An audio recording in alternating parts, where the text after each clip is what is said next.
welcome to this series of short videos which will be accompanying my album, Invisible Music, folk songs that influenced Angela Carter.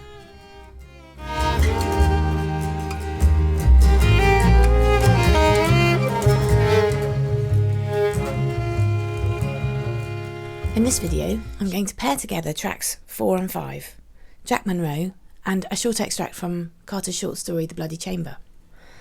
Jack Munro is a wonderful female warrior ballad, they're called. There's quite a few of these kinds of ballads where a woman, frustrated for one reason or another, dresses up as a man, signs up to the army or the navy, and disappears off to serve, and usually ends up out gunning everybody and being magnificent. And Jack Munro is no exception. She's in love with a chap called John, and her father, he has him press ganged into the army, and so he disappears, and so she follows him, dressing up as Jack Munro and signing up, and just getting promoted, being amazing, and then finds this rather pathetic John wounded at the end. And rather than saying, "How are you, John? Gosh, I'm sorry you're wounded," says, "I've been promoted." I mean, she's brilliant. She's very ambitious. And I think Carter really loved these female warrior figures that are dotted about the folk tradition. Mary Ambrie's another one, Polly Oliver, there's a few. There was a list I found in Carter's diaries in the British Library, a long list. I turned over the page of her 1964 journal and let out a little squeal in the library room, much to everyone's annoyance, because she'd just written out a list of 80 folk songs.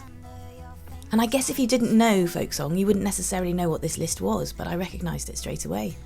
And Jack Munro is on that list.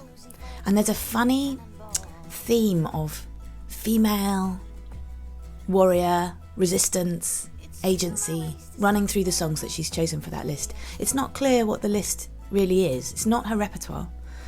Her friend and singing partner, Christine Molan, who drew the wonderful cover on my album, has told me that this 80 song list isn't her own repertoire. She sang about 8 of the songs on the list.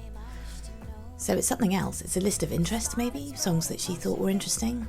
I wonder if it's a first little bit of evidence of her curating tales of female strength and ingenuity, which was a tendency of hers that would come out later when she put together the Virago books of fairy tales.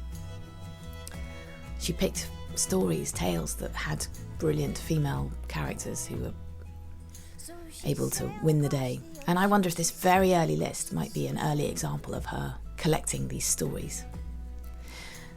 And it shows up in The Bloody Chamber in the figure of the mother who arrives right at the end of the tale, on horseback, to save the day, with a gun. And I think in that figure of the warrior mother, you can see the outline of Jack Munro.